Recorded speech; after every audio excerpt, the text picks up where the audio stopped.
Well, I enjoyed it. I liked it. I can't say that I agree with the critics all the time. We had this discussion in our last episode when I was going on about the merits of Flash Gordon, and everybody, thought I was insane. But, it is Flash what it is. or Flesh? Flash, as I said last time. You. Okay. Thanks for paying Flash attention. has more merits. But, I want to make sure. Anyway, to go back to the Radioland Murders thing, because, it seems to be a sore spot, and my job is, just kind of drive a stake in your heart. See, I can't just believe that George Lucas critiqued dialogue. That just boggles my mind. But, that's kind of where I'm going. The whole rewrite process, with him and what he was doing. How aggravating was that for you? Because, anything that I've ever had in that realm, no matter who it was from, if it was notes that I got on a feature or, just some random feedback on a short, for something that needed to be rewritten. It always kind of bothered me. If somebody had a valid point, fine, but it always seemed like people tended to go off on these tangents where, they wanted to go to completely opposite direction. They thought that they were 100% correct, but they were really just wrong. That particular experience was terrible because Bo Goldman rewrote us and did a great job. George Lucas did not. We come from TV. This was going to sound a little self-aggrandizing, but we did a production rewrite on a film called The Hard Way that John Badham directed with Michael J. Fox and James Woods. It was a comedy, and we had about 3 weeks to do it. Is that where he was the actor and he was shadowing him as a cop? Yes. Okay. And that's most of that script. The last third Rob Cohen rewrote, and it isn't frankly as strong, we think, but it was a fun experience. And we went back to New York for the rehearsals, and they were in there, and there's a problem in the scene, or they're bumping, I forget, on something. And so Jeff and I go back to our rooms that night. We rewrite the scene, and we give it the next day. We take it back to the rehearsal hall, and Michael said the greatest thing. He just said, "This is what I like about TV writers. They isolate the problem, they fix it, they get on it." And I realized then that people who come up from TV versus feature, you rewrite all the time. It's especially in a sitcom. Mm-hmm. And so it didn't bother us at all to do that. And I think feature people who sit there and spend 6 months on a script have a much harder time doing that. I don't mind the process. I think there are good notes. I think fresh eyes can help. But yeah, there's idiots who have power over you. In this particular case, in the case of George rewriting it, yeah, it was someone who's in terms of the big picture, he's a genius. In terms of scene writing and character, no, not so very. So that was irritating. Other times, no. Now the other side of the coin for you, starting with Moonlighting, you worked as a producer. How did you fall onto that, and what's your experience with that, and do you actually enjoy producing more than you do writing, or?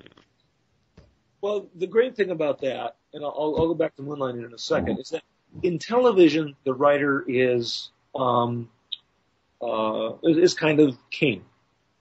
In the bad old days, producers of shows were not writers. Over the years before me, writers came up and became producer writers. And so there was a single vision. There was not the writer's vision who then handed it off to the producer, who then, put together the team that changed your vision. In features, it's entirely different. In features, they go through writers like tissue. In going to Moonlighting, we had done sitcom up to that point, and Glenn, we right off our last job, which was Night Court, in sitcom, we had written an hour-long pilot for CBS. They made 6 episodes of it. And it turned out terribly. We quit. We left actually during the pilot. But the pilot that we wrote, was what Glenn read, and he said, he brought us on.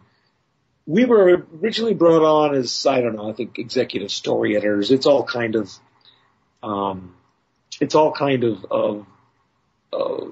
a shell game in a certain sense.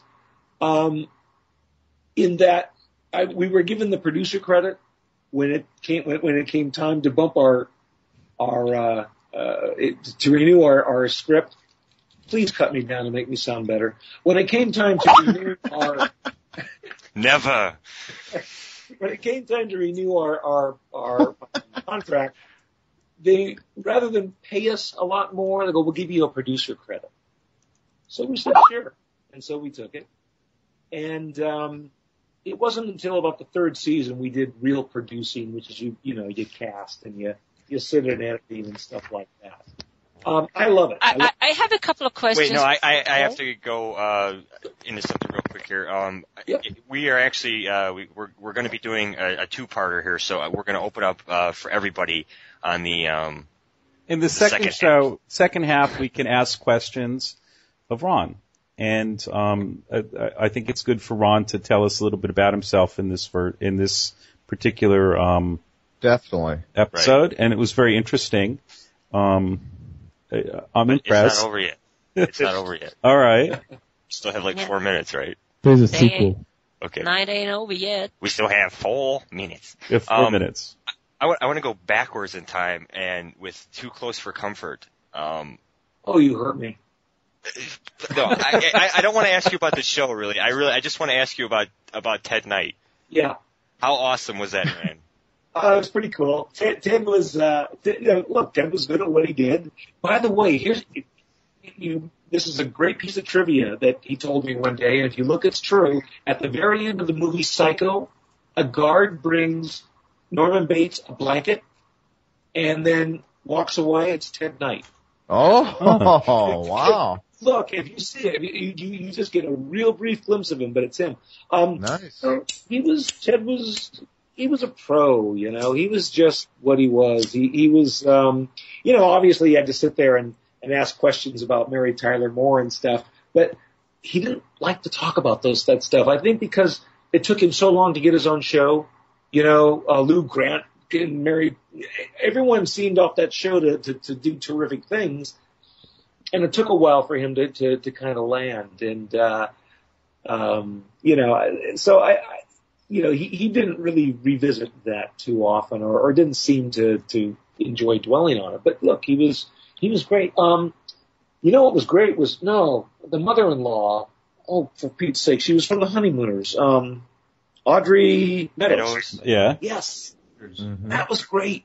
God, she showed up and I just had to ask questions. My partner and I, we would go down and she gave me a great piece of trivia, which was, Jackie Gleason didn't like to rehearse, and it was live. And so whenever he got in trouble, he would pat his stomach. Whenever he kind of forgot what he was supposed to do, he would just do this kind of pat. And if you watch the shows, every once in a while you'll catch him doing that, which meant that Audrey or Art Carney or someone had to jump in. But that was a terrific experience. So Ron, you're saying you were talking with all these major stars, right, when you were doing the writing as well? Mm-hmm. You were involved with them on the set. But did you see the trivia that we got from me just asking a question, how cool was Ted Knight? And we find out that he was in Psycho. I love Ted Knight, by the way. Yes, I love Ted Knight. That is great. It's easy to grin when your ship comes in. Yes, You've got the I love stock Ted Knight.